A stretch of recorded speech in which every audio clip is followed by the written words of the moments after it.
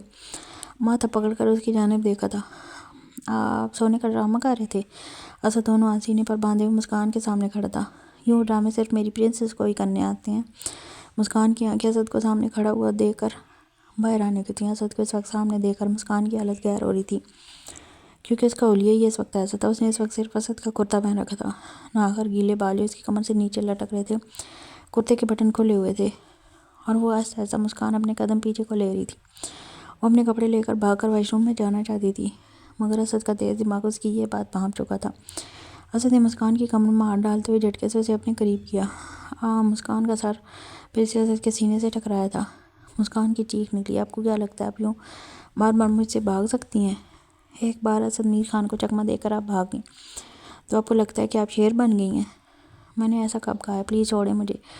جانے دیں. کیوں جانے دوں؟ اس وقت تو ویسے بھی آپ اتنی کیوٹ لگ رہی ہیں کہ میں تو آپ کو کبھی نہ جانے دوں. اسد اس کے دل کش سراپے کو دیکھتے ہوئے اپنے انابی لبوں سے مسکرایا. اسد نہیں. مسکان نے نفی میں سر کو ہلایا. مسکان ہاں. اس نے مسکان کی نقل اتارتے ہوئے ہاں میں سر کو ہلایا. اسد مسکان کو باہم اٹھا کر بیڈ کی طرف بڑھا تھا تو مسکان کو لگا اس کے پیروں سے جان نکل رہی ہے. اسد چھوڑیں، مجھے بھوک لگی ہے، مجھے کھانا چاہیے. پہلے آپ میری بھوک مٹاؤ پھر میں اپنی پرنسس کی پسند کا کھانا لے کر آؤں گا. اسد چھوڑیں مجھے. اسد کے ڈر سے مسکان نے باقاعدہ رونا شروع کر دیا تھا. ہاں اسد کا کیک کا گونجا. ڈرپوک لڑکی، کچھ نہیں کہتا، چپ ہو جاؤ. آواز نہ آئے آپ کی مجھے. مسکان کو بیڈ پر بٹھا کر ماتھا چومتے ہوئے بولا. چلو جاؤ، میرے آنے تک تیار ہو جائیں، میں بھی ناشتہ لے کر آتا ہوں. جی. مسکان نے ہاں میں سر کو ہلایا. اور آج کے بعد میرے پیار کرنے کی وجہ سے آپ کی آنکھوں میں آنسو نہ آئے. مسکان یہ بات آپ اچھے سے سمجھ لیں. اوکے جی. میں آپ سے بہت پیار کرتا ہوں اس لیے میری قربت کی شدتوں کو برداشت کرنا پر فرض ہے. سمجھی آپ؟ جی گڈ. آپ تیار ہوں تب تک میں دوسرے روم میں فریش ہو کر ناشتہ لے کر آتا ہوں. خانم میری پسند کا ریڈ کلر ہی پہن کر تیار ہونا. جی. اسد کپڑ سے اپنے کپڑے لے کر روم سے باہر جاتے جاتے واپس پلٹ کر بولا اور روم بند کر کے باہر نکل گیا. دل اٹھو اور کتنا سونا ہے جان آپ نے؟